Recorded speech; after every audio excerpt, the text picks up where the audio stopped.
Bienvenue aventurier, dans ce récit qui sera votre aventure. La journée fut courte et à la fois bien éprouvante. Le froid des montagnes vous a fatigué au point de ne plus sentir vos jambes. Mais en dépit de votre fatigue, vous avez réussi à trouver refuge près d'un rocher où une grotte vous tendait les bras, comme une récompense après cette journée à vous déplacer dans les neiges éternelles de Fort d'hiver. Le feu improvisé que vous avez allumé vous réchauffe au plus profond de vous-même. Son crépitement, quoique timide, vous fait sentir mieux que jamais. La lumière des 3 lunes visibles ce soir vous éclaire d'une teinte tamisée et vous prédit une bonne nuit de sommeil. Votre paillasse, quoique rudimentaire, vous paraît plus confortable que le lit dans lequel vous avez dormi pour la dernière fois. Sous votre peau de bête, près du feu, vous vous laissez glisser vers votre sommeil réparateur. Plus tard dans la nuit, le crépitement du feu, qui est plus intense que précédemment, vous sort de votre sommeil profond. En effet, le feu devrait avoir perdu de son éclat à cette heure-ci, mais il n'en est rien. Soudain, dans un sursaut, vous remarquez une silhouette encapuchonnée se tenant assise devant votre âtre. De panique, vous cherchez votre épée. Celle-ci est dans les mains de la personne en face de vous. D'une voix sifflante mais calme et amicale, l'inconnu s'exclame doucement. « Ah, vous voilà réveillé. Pardonnez-moi de ce réveil brutal, mon ami. » Le visage du voyageur en face de vous ne vous est pas encore visible, mais il ne tarde pas à se révéler. Sa capuche tombe lourdement sur ses épaules, comme si elle était trempée par la neige fondue par l'âtre du feu que l'étranger a, à votre surprise, nourri visiblement depuis quelques heures durant, vu la quantité de braise que celui-ci a produit. Son armure de cuir, noire, paraît usée par les différents combats et aventures qu'elle a traversés. Les rayures présentes sur celle-ci et sa teinte patinée ne trompent pas. Son visage reptilien vous regarde de ses yeux perçants mais chaleureux. Les différents bijoux présents sur son visage ne semblent pas être de très bonne facture, mais forment un ensemble harmonieux. Les cornes qui ornent son front d'un blanc vert jade brillent sous la lumière timide du feu qui vous sépare. Son visage affiche un léger sourire amical, puis dans un souffle de soulagement, semble-t-il, l'inconnu vous tend votre épée. Il prend ensuite la parole d'un ton calme alors que vous vous saisissez de votre arme. Ne vous a-t-on jamais appris qu'un feu ne doit pas s'éteindre si loin au nord, au risque de ne pas vous réveiller aux lunes suivantes ? Dit-il d'un ton moqueur mais sincère. Vous remarquez un arc posé proche de lui et une épée à son flanc.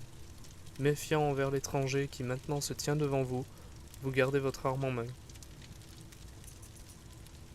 Puis il reprend d'une voix calme. « Vous savez, si j'avais voulu vous tuer, mon ami, vous ne seriez pas là à m'écouter déblatérer. En effet, vous avez le sommeil lourd. » Un silence de quelques secondes vous fait hésiter, puis vous baissez enfin votre épée. La rangez dans son fourreau, suite à cela, l'étranger reprend de plus belle. « Je ne suis en aucun cas hostile envers vous. Je suis tout comme vous un aventurier dans ces terres qui sont les miennes depuis le plus loin que je puisse m'en souvenir. Je me suis permis de m'arrêter ici, car j'ai repéré votre feu à quelques lieues d'ici et me suis rapproché en voyant la lumière de celui-ci faiblir, me disant que l'occupant avait dû partir. Mais à ma grande surprise, vous étiez là, dans le froid mordant des montagnes. Je me devais de ne pas vous laisser mourir. Je ne sais pas encore pourquoi, peut-être étions-nous destinés à nous rencontrer. » Quelques minutes de silence plus tard, tout en ajoutant quelques morceaux de bois dans le feu qui continue de réchauffer votre espace et fait fondre les dernières traces de givre sur l'armure de votre invité inattendu, le regard rempli de nostalgie, sa voix vient à nouveau briser le silence de la grotte qui vous abrite. « Vous savez d'où je viens ? Les gens aiment raconter des histoires pour passer le temps. Seriez-vous intéressé d'entendre la mienne ? » Pris de court et n'ayant rien d'autre à proposer, vous acquiescez d'un simple hochement de tête. « Bien alors, dans ce cas, mon histoire commence dans les rues de Faillaise, ville dans laquelle j'ai grandi. De mes souvenirs les plus lointains, je me vois courant dans les rues, échappant aux gardes pour pouvoir voler de quoi manger. Sachant que je vivais dans les rues, ils ne voulaient pas forcément m'arrêter, mais me faire comprendre que ce n'était pas la meilleure solution. Un jour, des Nordiques m'ont recueilli et m'éduquèrent comme l'un des leurs, dans un premier temps. Bien que d'origine argonienne, on m'a toujours traité d'égal à égal, dans cette maison en tout cas. Mais rapidement, avant mon adolescence, les autres habitants du village ont vu d'un mauvais œil le fait qu'une race d'esclaves puisse être traitée de façon équivalente à la leur. Ma famille a donc été vue comme paria et fut obligée de me renvoyer dans les rues, ne voulant pas de moi en tant qu'esclave. Je me suis donc retrouvé au point de départ, entouré de gens qui me voyaient uniquement comme une race inférieure et non l'un d'entre eux. Heureusement, l'orphelinat de la ville m'accueillit et m'offrit un toit sous lequel dormir. Je me suis donc mis, dans un premier temps, à faire de petits boulots pour ramasser mes premiers centimes. Mais rapidement, je me suis rendu compte que le salaire n'en valait pas la peine. La subtilisation de certaines bourses s'est avérée bien plus lucrative et rapide, ne manquant pas vraiment à leurs propriétaires et aidant grandement l'orphelinat à se développer.